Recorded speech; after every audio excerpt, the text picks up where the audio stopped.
She set it in a church hallway between the coat rack and the door to the women's bathroom, 5 steps from where my husband's casket was waiting to be carried out into the January cold. She said it like a question, but she meant it like a lock turning from the outside. "Why do you need the keys?"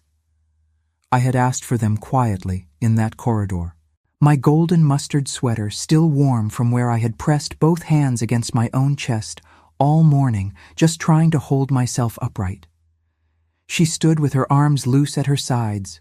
Renata, my daughter-in-law, my son's wife, the woman I had taught my pot roast recipe to. And she looked at me with an expression so patient, so carefully emptied of anything real, that something in me went very still. Not the still of shock. The still of a woman who has just recognized, with cold and total clarity, the shape of something she had been too exhausted to look at directly. My son stood 6 feet away, looking at the floor tiles. He did not look up. There is a particular grief in watching someone you raised, someone you held as an infant, taught to tie his shoes, walked into his first classroom, arrange himself into the posture of a bystander in his own family. I filed that grief away with the rest of what I was not going to say in a church hallway. I didn't answer her, not yet. But before I take you back to where this started, I need you to understand one thing. I was on the deed to that house. I had been on the deed for 11 years. She knew it. She simply believed, with every carefully arranged bone in her body, that I didn't know it. That she had been thorough enough to make my own name invisible to me. That is where this story begins. Not in the church hallway, not on the morning of the funeral. It begins years before, on an ordinary winter morning in Houston, Texas, at a kitchen sink, where a 53-year-old woman stood gripping the cold edge of the basin and watched the sun come up through a fogged window and told herself she was going to be fine. That woman was me. And if you have ever been pushed out of a place that was supposed to be yours, if you have ever stood holding something you built with your own hands while someone quietly wrote their name over it, please share this story. There is someone in your life right now who needs to hear what happened next. The morning of Marcus's funeral, I was at that kitchen sink the way I had been so many mornings before it, watching the January light press through the glass. Winter in Houston does something peculiar. It pushes the cold against the windows until everything fogs over from the inside, and the only warmth left in the world feels like it belongs to whoever is willing to make it. I was wearing the golden mustard sweater that Marcus always said looked like stored sunlight, the one I had pressed to my face the night before because it still held, faintly, the smell of the cedar closet we had shared for 22 years.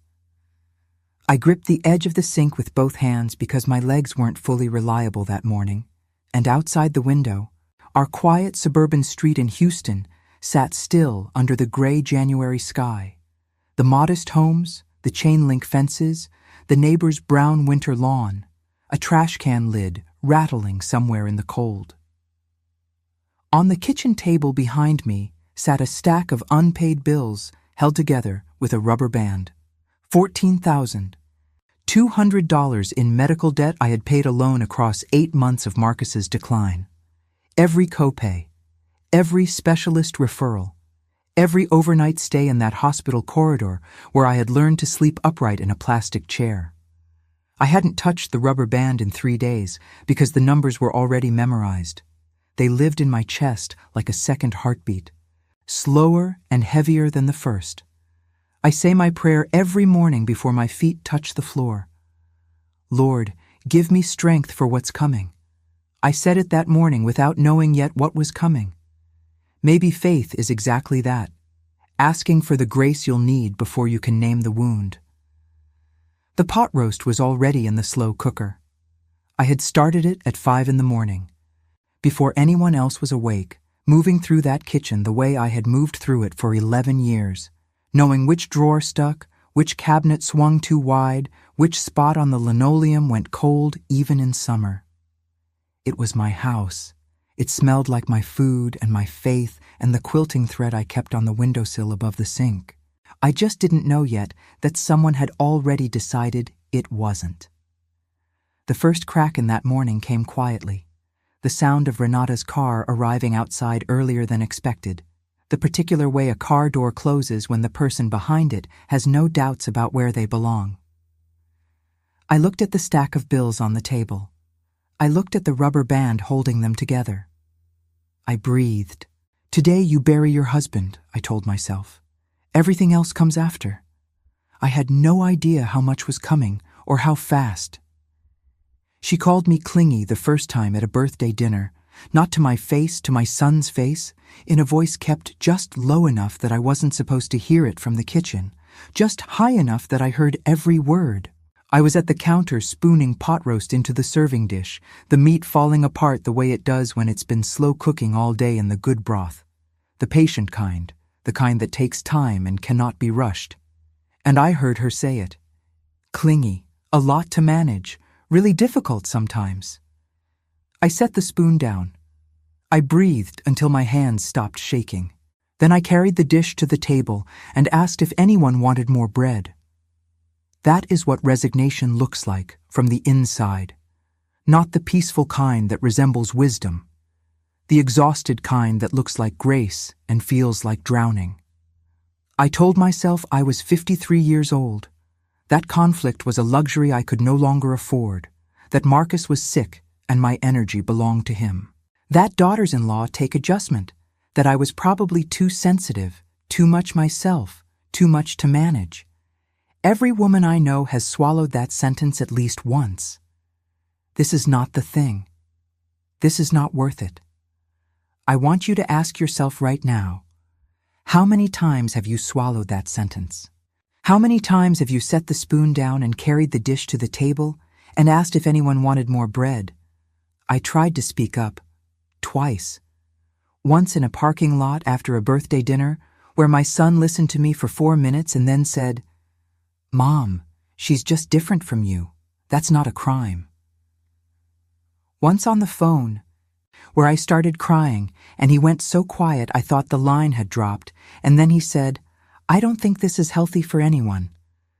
I was never sure if he meant the conversation or me. I never asked. So I went back to my quilting.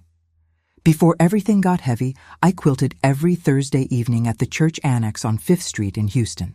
I was making one blanket for each grandchild, a different color, their names stitched into the border in a font I had practiced for weeks on graph paper. I had finished 2 of them by the time Marcus's diagnosis came in.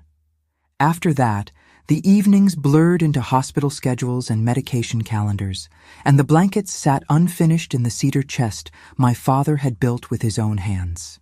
Renata had suggested gently that it might be better if I wasn't taking on outside commitments while Marcus needed me. She framed it as care. It felt like care. That is the thing about a slow gas leak. It does not smell like danger until the room is already full of it.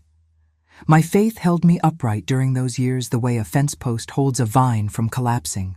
Every morning before my feet touched the floor, the cold linoleum, the early quiet of a house that is either a home or a trap and you haven't yet figured out which, I said my prayer. Lord, give me strength. I meant it as protection against grief. I did not know yet that I needed it as protection against something more deliberate. The sacrifice unfolded gradually, which is how the best thefts work.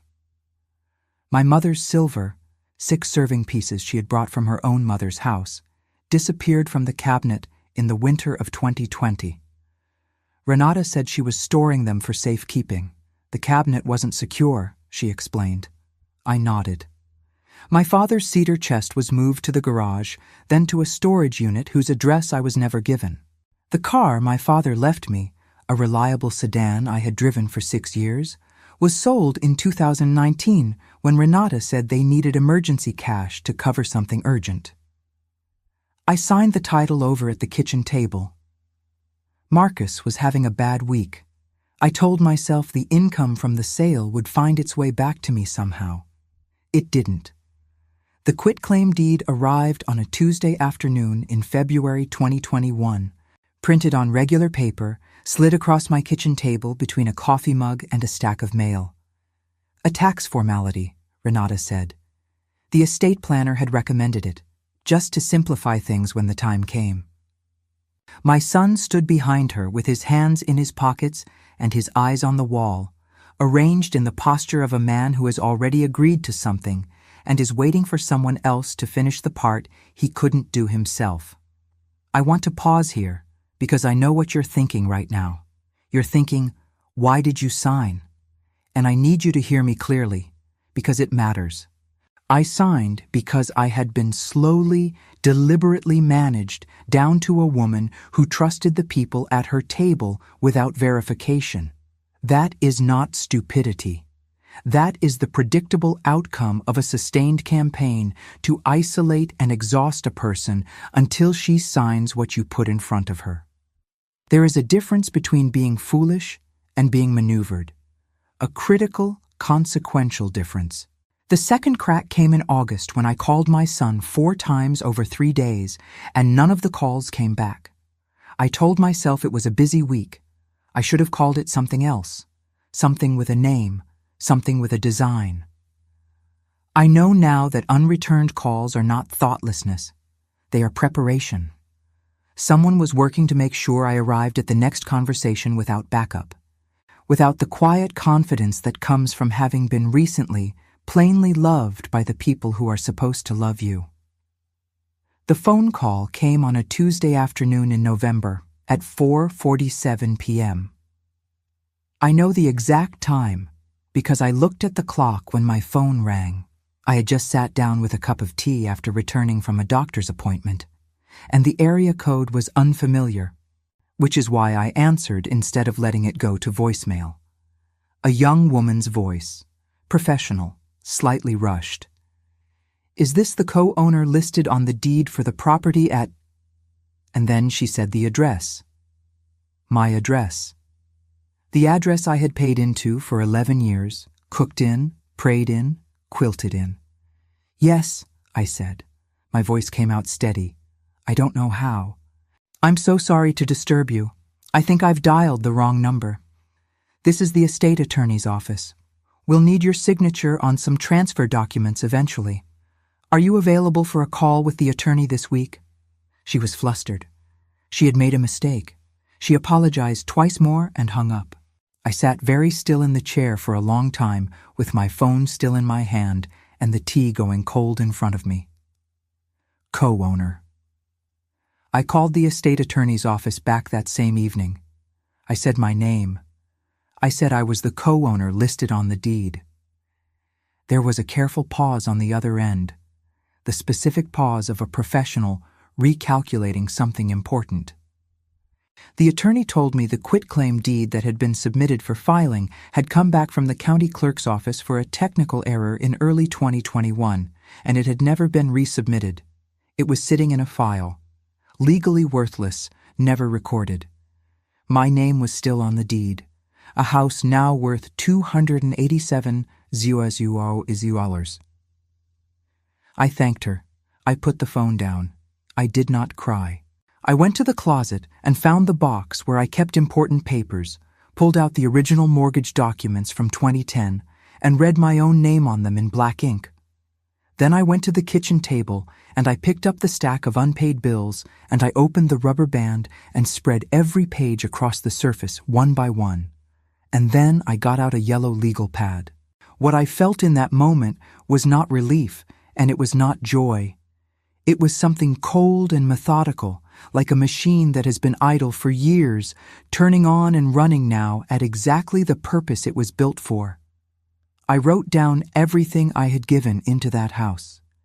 11 years of mortgage payments, the $8,400 roof replacement in 2017 paid from my own account while Marcus was between contracts, the $14,200 in medical debt across those 8 months of specialists and overnight stays, the silver, the cedar chest, my father's car, $6,000 never returned, property surrendered, heirlooms surrendered, years of dollars and trust surrendered. Every figure written in my own handwriting under the buzzing kitchen light, and then I added them up. $143,000. I stared at that number. And then the number cracked something open in me that had been sealed for a very long time. I was not surprised by the amount. I was devastated by the precision of it, because it told me that what I had been calling carelessness and neglect was in fact something structured, something that had a plan, something that had been running this whole time while I was busy calling it family. I slid off the kitchen chair and sat down on the floor, my back against the cabinet, knees pulled up, the yellow legal pad beside me on the linoleum. And I understood, for the first time fully, the complete architecture of what had been built around me. Not by accident, not out of carelessness, by design, by a woman who had sat at my table, eaten my food, borrowed my trust, and understood exactly how tired I was. Are you sitting with that right now? I need you to sit with it. The recognition that what you called confusion was actually precision. What you blamed yourself for was actually someone else's strategy. There is something almost unbearable about seeing it clearly for the first time, and something underneath the unbearable that is almost like relief. I stayed on that floor for 20 minutes. Then I got up. I smoothed the bills together and pulled the rubber band around them one more time. I held the stack in both hands, and I thought, this is my evidence. This rubber band is holding the beginning of the rest of my story. Then I reached for my phone. I called Gloria at 7:30 the next morning. I had her number in my phone from the Thursday quilting group at 5th Street, a group I hadn't attended in nearly 2 years. In those 2 years, I hadn't thought much about her. She was the woman I knew by her laugh, and by the way, she always brought an extra pair of scissors to the church annex on Thursday evenings in case someone forgot theirs. I knew she had lost her home after her first husband died. Community news like that travels in the careful, vague way of people who don't want to pry. I had filed it away without examining it. I examined it now. She answered on the second ring. I told her everything. Sitting at my kitchen table in the early morning, the winter light flat against the window and the house quiet around me, I told her about the phone call and the quitclaim and the legal pad and the $143, $0, about the silver and the cedar chest and my father's car and my son standing behind Renata with his eyes on the wall, about 4 unreturned calls over 3 days, about the church hallway, the patient, clipped question delivered like an eviction notice at a funeral. When I finished, Gloria said, "This is not confusion, this is a method." 6 words, and they rearranged everything. I want you to understand what those 6 words did to me. In one sentence, they reframed 4 years of my recent history. They transformed everything I had been calling my own failing into something that had been deliberately constructed around me. There is a profound difference between being confused and being confused on purpose, between losing your inheritance through trusting the wrong people and being maneuvered into losing it by someone who has carefully managed down your ability to question. That distinction is not a minor one. It is everything. It determines whether you spend the next decade grieving your own weakness or correctly naming what was done to you. Gloria brought me her attorney's card 2 days later. She appeared at my apartment door in the late afternoon, down the long fluorescent-lit hallway of my building, with the card in one hand and a container of hot soup in the other, because that is who Gloria is. She sat across from me at the table and said, "I made every mistake you almost made.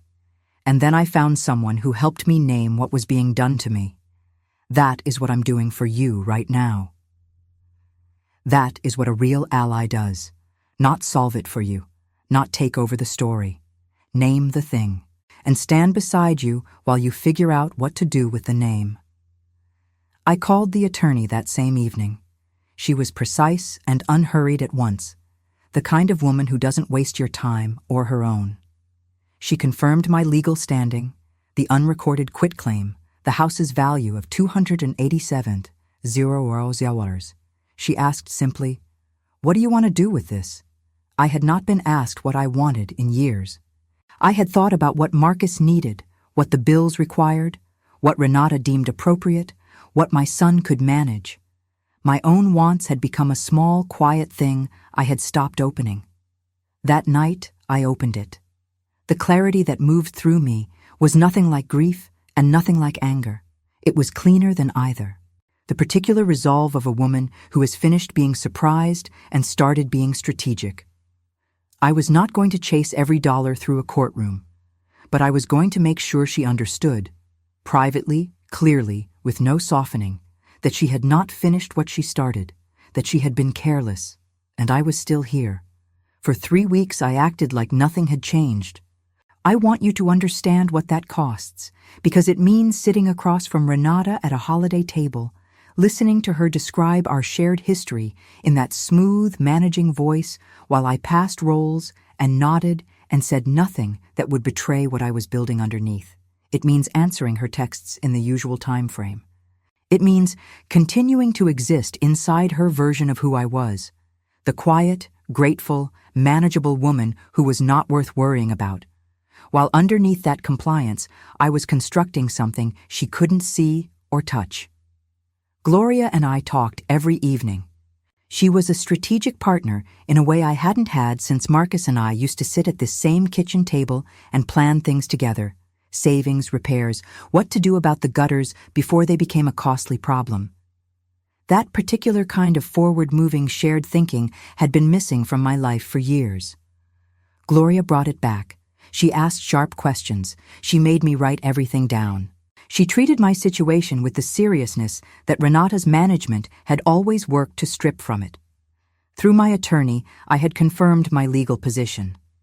The deed was mine, at minimum, half. What to do with that standing was more complicated, and it wasn't only mine to decide, because as I started talking, one careful person at a time, I discovered that Renata's method had not been applied to me alone. My nephew's wife had been removed from the family email chain where property decisions were discussed. She had discovered this by accident in the spring of 2022, assumed it was a technical error, and never pushed back. My husband's younger cousin had given Renata a loan of $4,000 in 2020 that was never mentioned again. She had been too embarrassed to bring it up. She had told herself she must have misunderstood the terms of it. One conversation at a time, I gathered these threads. A text message my nephew's wife had saved without knowing why. A bank transfer confirmation my husband's cousin found in her email archives. And the text that became the cornerstone of everything. The message Renata had sent my son at 11:18 p.m. on March 14th, 2022. She's not part of this family anymore. Stop copying her on things. My son had forwarded it to me by accident months later, buried in a chain he'd meant to send elsewhere. He had never acknowledged the mistake. I had carried that message for months without knowing what to do with it. Now I knew. The close call came on a Wednesday. Renata called me, which she rarely did anymore, preferring to manage things through my son as an intermediary, and asked, pleasantly, whether I had been speaking with the estate attorney's office. Her voice was professionally casual, the specific tone she used when gathering information without wanting you to see her gather it. I said yes. I said the attorney had called by mistake and I had confirmed my contact information. I said it with the mild, unhurried manner of a woman who has no position and no plan. She said she would have the attorney direct everything through them going forward. I said, of course. She hung up. I sat in the fluorescent light of my apartment hallway with my back straight and breathed through it. My heart was moving at a pace I could feel in my throat, but my voice had been steady. 3 weeks of practice builds the kind of steadiness you can call on when you need it most. The morning after that call, I bought a bus ticket. One way to a town 3 hours outside of Houston, to visit a woman from my prayer group who had been asking me to come for 2 years. I chose the destination myself. I packed a small bag, locked my apartment door, and walked to the bus station alone in the early morning cold, the fog still rising off the pavement, the city barely awake around me. I handed over the cash and took my seat, and as Houston pulled back from the window, the chain-link fences, the modest homes, the quiet suburban streets, Something loosened in my chest that had been held tight for a very long time. It wasn't expensive. It wasn't dramatic. But it was mine. A direction that belonged entirely to me, chosen by no one else, going somewhere no one had approved. I had forgotten what that felt like. I was remembering. I was back by Sunday. The trap was almost ready. The meeting took 2 weeks to arrange, and I wanted it on a Sunday, because Sunday is the day I make pot roast, and I knew that walking into the smell of it, slow, warm, filling every corner of that kitchen the way it always had, would be the last thing Renata expected from a confrontation. A small dissonance. An ordinary afternoon that turns out to be nothing like ordinary. I reached out through a text, keeping the language mild and easy. I said I had come across some documents I didn't fully understand and hoped she could help me make sense of them. Both sentences were technically true, which made them easy to send without hesitation. She agreed to Sunday at noon and said she would come alone. My attorney had been precise about my position. The deed gave me legal standing. The unrecorded quitclaim was void. 11 years of documented mortgage payments, my name on the original deed, co-ownership that had never been legally transferred. A judge would see all of it clearly. The attorney believed they would settle rather than litigate, because litigation would surface the text message, the unreturned $4,000 loan, and the deliberate removal of family members from estate communications. People who operate this way do not want a courtroom, she said. They want a done thing. You just have to show them it isn't done. I had the documents organized in a folder, the original deed, the bank records and payment history, the text Renata had sent about me, the email access removal, the bank transfer confirmation, each page in the order I intended to present it, calmly, without theater. Gloria came over the Saturday before. She made tea and sat at my kitchen table while I reviewed the folder one final time. Every few minutes she said, "That's good," in the tone of a woman who has been through a reckoning and knows what sufficient preparation looks like. When I finished, she asked how I was feeling. "Ready," I said. And I meant it in a way I had not meant anything in a very long time. That same Saturday afternoon, running an errand through the neighborhood, I saw Renata's graphite gray Audi A8 parked near my nephew's house, freshly washed as always, taking up its space on the quiet Houston street, with the quiet certainty of things that announce their own wealth without effort. I had watched that car at family events for 4 years. I had watched my son open the door for her, carry her bags, arrange his face into the expression of a man who has chosen well. I had felt, standing at a distance in my modest clothing and my modest car, something complicated. Part grief, part recognition of what our family's accumulated dollars had purchased for someone who had not built any of it. That Saturday afternoon, I looked at the Audi A8 in the cold winter light, and I felt nothing. Not bitterness, not longing. Just the clear, simple knowledge that a car is not the measure of what happened, and it was not what I was after. What I was after was the moment she understood that she had miscalculated, that she had been less thorough than she believed, and I had been more resilient than she had counted on. That kind of reckoning cannot be purchased. It cannot be polished on Saturday and parked on a quiet street and expected to stay where you left it. The slow cooker went on at 5 in the morning on Sunday. By 8, the kitchen smelled exactly as it always had, warm and patient and certain. I set the table simply, 2 cups, 2 chairs, the folder face down beside my seat. I said my prayer before my feet touched the floor. Lord, give me clarity. Let me say what's true, and let the truth be enough. I put on the golden mustard sweater because it was the color Marcus had always said looked like stored sunlight, and I needed something stored in me that morning. At 11:58, I heard her car outside, 2 minutes before noon, because Renata is the kind of person who arrives before the appointed time to demonstrate she is not kept waiting. I heard the solid, careful click of the Audi's door. I sat at the table. I didn't move. I waited. She came through the door wearing the expression I had studied for 4 years, the patient, managing look of a woman who has already decided how a conversation ends before she takes her seat. It was her armor and her instrument at once.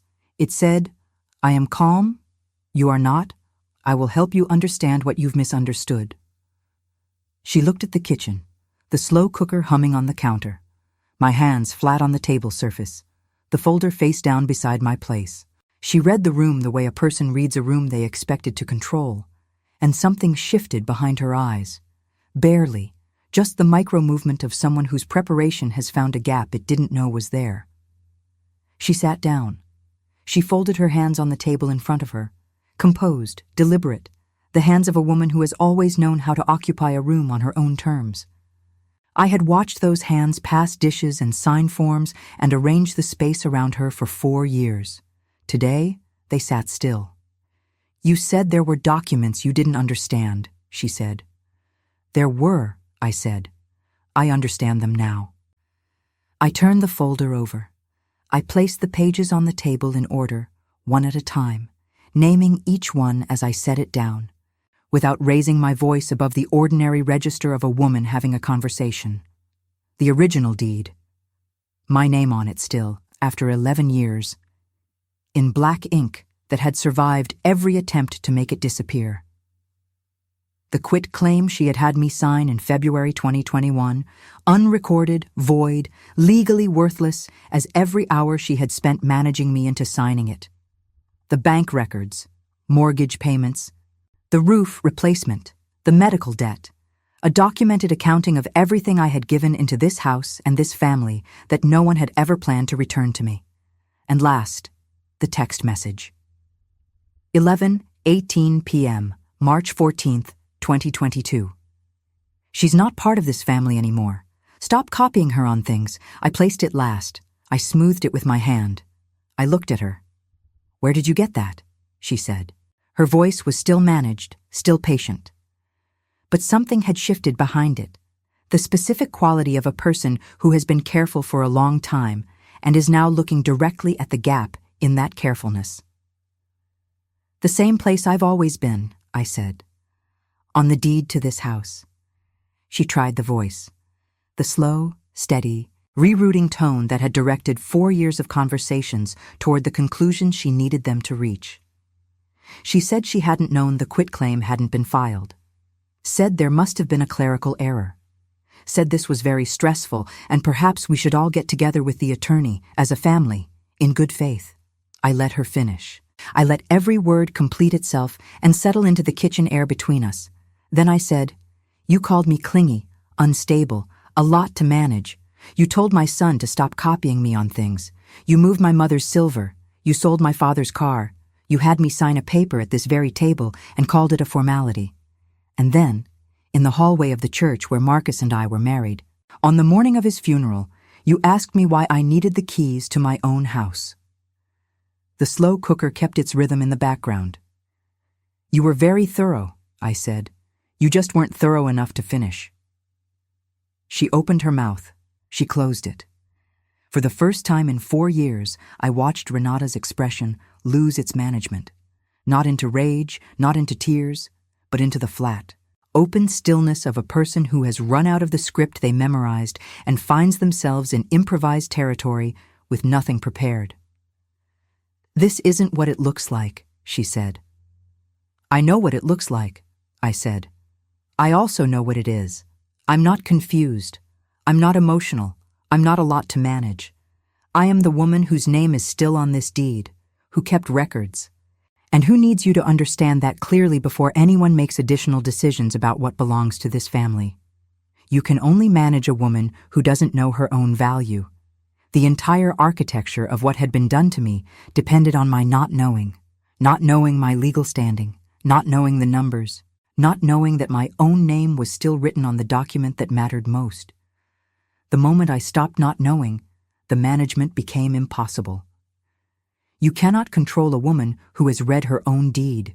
She had spent 4 years making me small enough to overlook. The trouble with that strategy is that it requires being more thorough than your target is resilient. She was thorough. But I am more resilient than she accounted for. And the most important fortunes in a woman's life are not the ones that can be documented in a settlement agreement. They are the ones stored in what she knows about herself, and those cannot be transferred away with a rubber-banded stack of paperwork. I'm not here to destroy you, I told her. I'm here so you understand that what you tried to do is documented. Whatever happens from here will happen in the light. She left before the pot roast was done.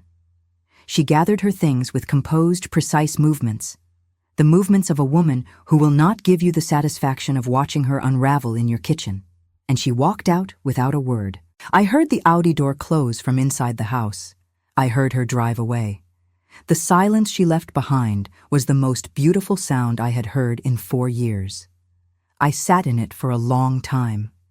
In the golden mustard sweater, in the kitchen that smelled like Sunday, with the documents spread on the table and the slow cooker doing its faithful, patient work. And I understood that I was not angry. I had been angry in the church hallway. I had been shattered on the kitchen floor with the legal pad. But sitting here, right now, with the truth on the table and the house, finally, genuinely mine to claim, I felt something that was neither of those things. I felt free. The settlement took 4 months. Renata hired an attorney 10 days after our Sunday conversation, which told me everything I needed to know about how she had processed what happened between us. She did not call. She did not come back. She sent a lawyer. The negotiation was conducted entirely in the language of documents and deadlines, which I had learned to read by then with a precision that would have surprised the woman I was a year before. My attorney was direct with me. I had standing. I also had choices. Fight for everything the law might give me, or fight for enough to begin again. A full litigation case could produce more money. It would also cost more time, more dollars, more years inside a story I was ready to step out of. "Which do you need?" she asked. I sat with the question for 3 days. I thought about the house, the kitchen, the window over the sink, the linoleum that knew where my feet fell. I thought about whether winning it back would feel like reclaiming something, or like living inside a monument to what had been done to me. I asked myself, do I need the building, or do I need myself back? I chose the settlement. My documented share of 11 years of equity, a negotiated figure, not the full $287, not every dollar I was owed, arrived in my account on a Thursday morning. Enough to move, enough to start, enough to stop spending everything I had left on a fight over walls. I will not pretend it felt like triumph in the movie sense, the music swelling, the dramatic vindication, the full accounting of every dollar I had lost. Internal justice is quieter than that. It is the specific peace of setting something very heavy down after carrying it so long your hands have forgotten what it was like not to hold it. Renata kept the house. She kept the Audi A8 and the cleared title and the narrative she had constructed around herself. And I knew that to anyone watching from the outside, it would look for a while like she had won. But I had stopped needing her downfall to feel whole. The moment her punishment became irrelevant to my peace, that was the moment I was already free. That peace is a fortune no settlement negotiation can reach. That peace is mine in a way no inheritance dispute could ever diminish. I started writing in February, 6 months after the settlement. At first, just fragments in a notebook kept on the nightstand. The long fluorescent hallway of my apartment building quiet at night. The kind of quiet that strips away the comfortable stories you tell yourself and leaves only what is actually true. I wrote about the pot roast and the quitclaim and the legal pad and the church hallway and the floor. I wrote about what resignation looks like from the inside. I wrote about trust being the tool someone else used against me, and about the specific moment when I finally understood the difference between those two things. The stack of bills. I kept the rubber band. Even after I paid the last of the medical debt in the spring following the settlement, I kept that rubber band in a small dish on my windowsill. Not as a wound to return to, as a record, something that said, I carried this, I kept going. I counted everything I gave, and I know the number, and that knowledge belongs entirely to me and no one else. I began reading the manuscript aloud in the fall, at a community center on Thursday evenings.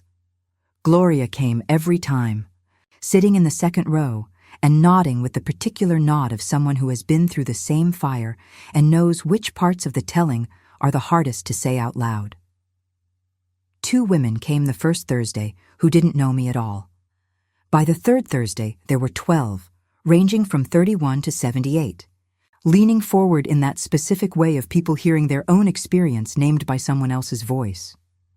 That recognition became the thing I was building.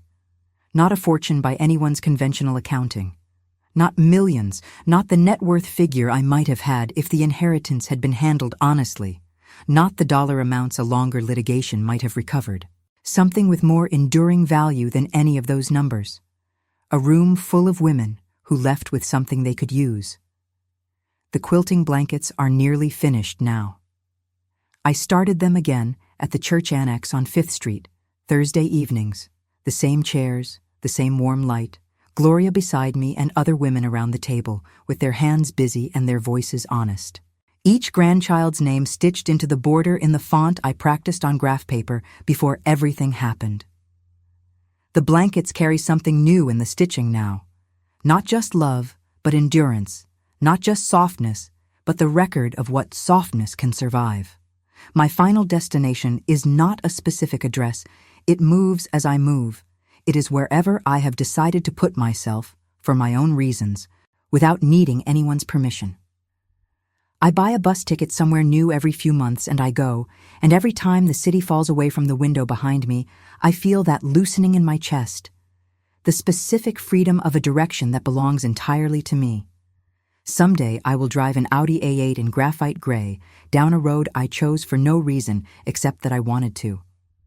I think about that sometimes, not with bitterness, with patience, with the patient certainty of a woman who knows that what she wants is already in motion, even when she can't see yet exactly where it's going.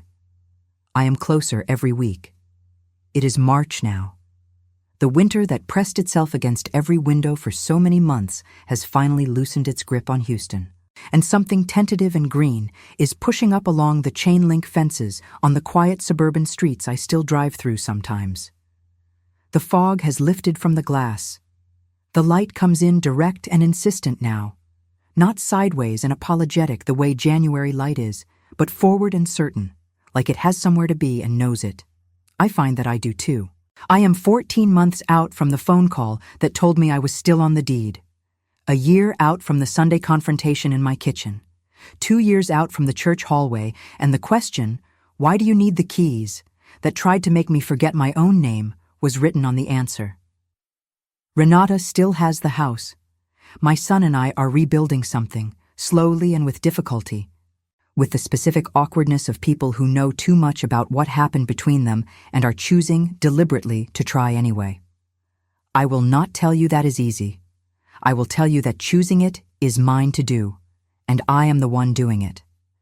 Now I want to talk to you about what was actually done to me, because understanding it is the point, not just for my story, but because if you are listening right now from your kitchen or a bus seat or the quiet of a car parked in your driveway while you gather yourself before going inside, some part of what I've described may sound like something you recognize from the inside.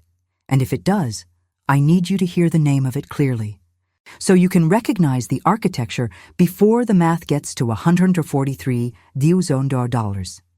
Isolation as tactic. That is the name. The deliberate, systematic separation of a person from the people who would otherwise protect her, from her community, her support network, her access to information, her credibility in the eyes of the people who love her most. It happens slowly, in increments small enough to dismiss each time. It sounds like suggesting you have too many outside commitments during a stressful period. It sounds like describing you to your own children as difficult, unstable, clingy, a lot. It sounds like your name disappearing from family communications, your calls going unreturned for 3 and 4 days at a stretch, someone building, patiently, brick by careful brick, a picture of you as a problem to be managed rather than a person to be loved. By the time Renata put that quitclaim deed in front of me, I had been isolated enough that it did not occur to me to have a second person look at what I was signing. I signed because I had been reduced, methodically and patiently, to a woman who trusted the people at her table without verification. That is not stupidity. That is the designed outcome of a sustained campaign. Understanding the difference between those two things, being foolish versus being maneuvered into a corner, is not a small distinction. It is the one that determines whether you spend years blaming yourself or correctly identify the method that was used against you. Here is what I want you to carry forward from this story. When your calls start going unreturned, that is information. When your name disappears from family communications, that is information. When someone describes you as unstable or difficult to the people who love you most, that is not personality conflict. That is groundwork being laid. The isolation comes first. The documents come second. The losses come third. Pay attention to the architecture before you have lost what's inside the house. A 2014 study showed that almost 4 in 10 seniors have experienced verbal abuse, and most of it sounds exactly like what I experienced from Renata. Patient, reasonable, quietly devastating. The kind that leaves no visible mark, and that the person doing it can always explain away as concern for you. That verbal groundwork is how they transform you into someone who does not question what gets put in front of you to sign. It is the foundation that everything else is built on. Remove the foundation, and the whole structure was never as solid as it appeared. And studies confirm that 65% of all abuse cases involve female victims. That means the question asked in my church hallway, "Why do you need the keys?" has been said in 1,000 different hallways to 1,000 different women who also happen to be on the deed, in the will, the cosigner, the primary account holder, the one with the legal standing that someone needed to make disappear. The method is not personal, it is a pattern, and the pattern is designed to make the woman inside it feel like the problem, so she never looks closely enough to see that she is actually the target. You are not the problem. You are on the deed. The manuscript is almost finished. I read it aloud on Thursday evenings, and I watch women nod with their whole bodies. My quilting blankets are nearly done. The rubber band sits in a small dish on my windowsill, and I see it every morning when I say my prayer. The same prayer every day before my feet touch the floor. And it does not make me feel grief anymore. It makes me feel like a woman who knows exactly how much she carried and exactly how far she has walked since the morning she finally put it down. I would love to know where you are listening to this today. Tell me in the comments. What city, what time, what part of this story made you stop and stay with it? And if you have ever been in a room where someone asked why you needed the keys to something that was always yours, tell me what you would have done differently, or tell me what you did do. Both answers belong here. If this story found you at the right moment, please leave a like. It is the simplest and fastest way to tell me I am telling the right stories to the right people. And if you want to keep hearing them, subscribe. I will be here every week. I have a great deal of stored sunlight left to give.